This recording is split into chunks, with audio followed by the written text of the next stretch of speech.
Alright, we're back at it again with another video. This one, we're finally going to be covering a Universal Monster figure.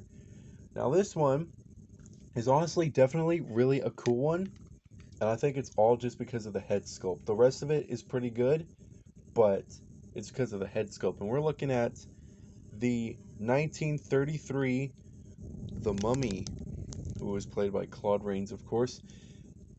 This figure is definitely pretty dope, to be honest. I really do like this figure. Um, it's definitely not my favorite. I think the Wolfman is by far my top favorite. Sorry for the thing wiggling. I don't know why it's wiggling so much. That's what she. But yeah, it is definitely a really awesome figure. There are some things missing. I'm missing some of like the library books. That's why his hand's like this, because he's supposed to be kind of reading it. But it just kind of looks like he's talking or something. So let's take a look at his stand real quick, which his stand is honestly pretty detailed. I'm not sure which one has the most detail. I think it's the Wolfman for right now, but I do like this one because you got the side that's kind of like some kind of gravel, but then you got the floor, which got all these wood panelings. They're just lined up there. You also got this really nice detailed carpet right there, which looks pretty cool. There's a couple scrapes and scuffs here, about right there too, but it's old. What do you expect? And then the logo, Invisible Man, Claude Rains, 1933. There's not really too much to talk about. Oh, there's some stuff right down here. When were these made? These were made in the 2000s. It's pretty cool. I did not know they were made that. I mean, it makes sense. But let's look at the figure in all of its glory. He definitely has just some plain shoes and some nice detailed little pajama bottoms, little pajama pants.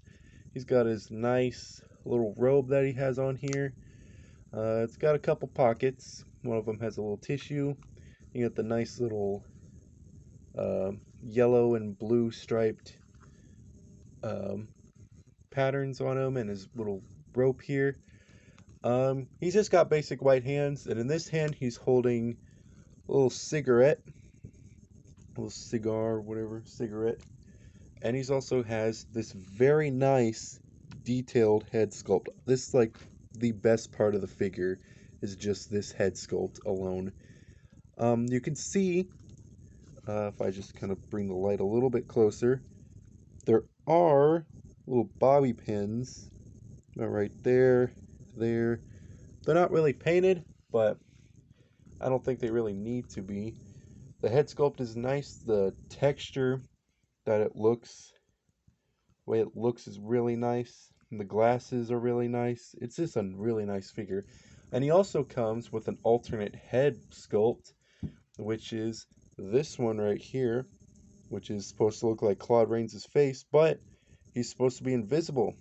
And if we just pop this little dude's head off, I almost broke it, and just stick it right into here. Okay, it's gonna be a little bit of a struggle if we can get it. Oh, come on. All right, we're gonna have to do this off camera. Okay, this is as good as I'm getting it.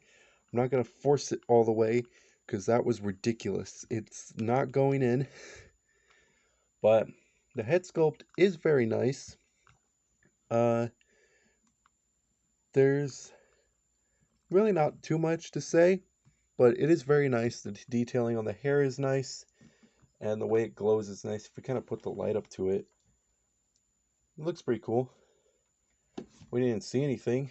That was kind of the point. But you can always just do this if you want his head to be invisible. And there you go.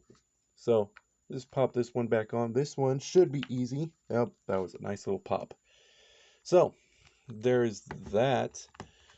There's not too much to talk about, but I do have two other little Invisible Men. I have the Funko Pop Invisible Man, same outfit, which is pretty cool. I do like how they kept the same outfit. His head does not move though, but that's fine.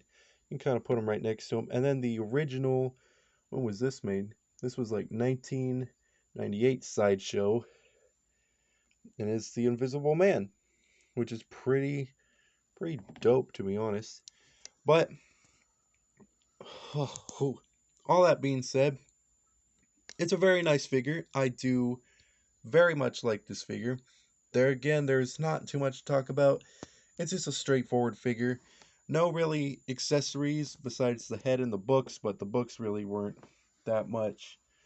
Um, but I mean, it's definitely a cool figure. I do like the movie. The movie was definitely a classic for the monster world. The remake sucked. I hated the remake, but the original will always be the best. So, thank you guys so much for watching. Um, I'll definitely try to make you fell down. I'll definitely try to make more of these sideshow figures. They're definitely not as, I don't know, like as popular as other figures, but I mean it's kind of fun to just see how far we've come. I mean these were basically just statues. They weren't really to pose and all that stuff. They're kind of just to look at. But they definitely are cool. Oh yeah, speaking of that, articulation. So, we have the head. I can pretty much turn left and right. Just standard stuff. The arm can do a rotation. There's a hinge joint at the elbow. And his wrist is on a little swivel. His arm can do the same thing, rotation, but it's stuck in one position, unlike the other. His arm can go up and down, and his wrist is on a rotation. His hip can pretty much go that far, so you can kind of get him in a nice little turning look, you know? That's pretty cool. And the feet actually do pose. They're not just sticks, and they can just, all they do is pretty much turn. So you can kind of have them in a very, kind of have them in a pose like that, where his foot's kind of turned and his waist is, and I mean, it's not much, but it's definitely cool. But that's pretty much it. I think that's pretty much all we covered. But that's all I can think of. So thank you guys so much for watching, and I'll see you guys next time. Catch you the flippity flop.